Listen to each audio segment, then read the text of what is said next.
I want to bring a quote from your book here, and this actually is, I believe it's an introduction from David Bivin. He says, "The truth is that one can keep reading the Bible forever, and the Bible will not tell him the meaning of these difficult passages." And you're talking there particularly about the parables of Jesus and the teachings of Jesus. They can be understood only when translated back into Hebrew. I mean, can you give us some examples of that? That's a powerful statement.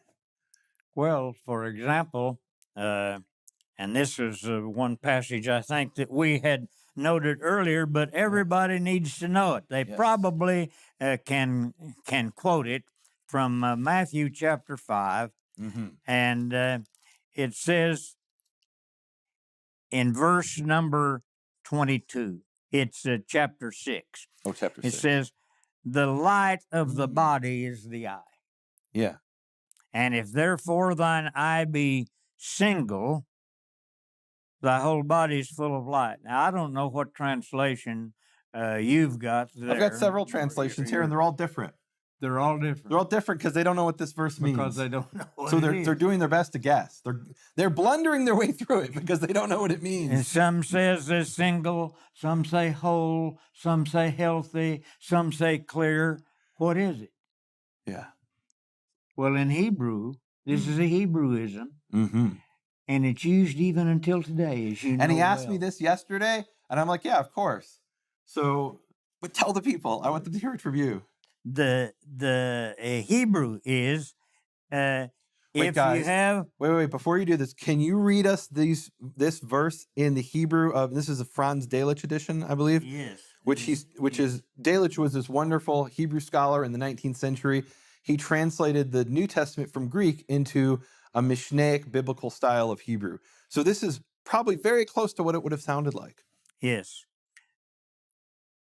Hu ha'ayin ve'im eincha hi tmima or tova kol gufcha ye'or ve'im eincha ra'a kol gufcha yechshach ve'hine im yechshach ha'or asher b'kirbacha ma ra hachoshech.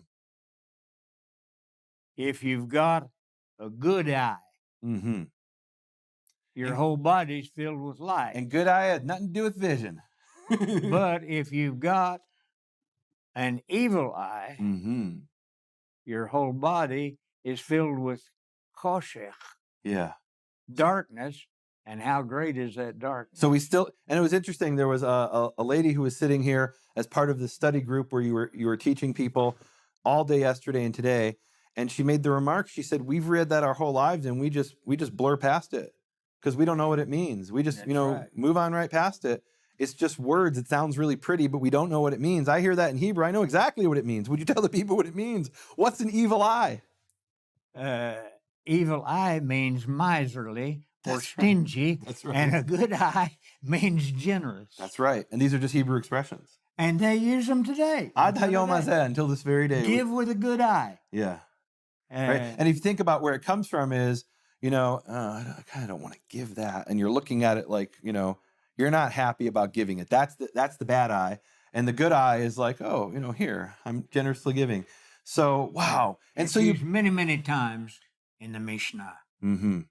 So you can't really understand that phrase without understanding the Jewish context and the Hebrew context of that expression. So what a great example. That's the type of thing, guys, in the book, Understanding the Difficult Words of Jesus.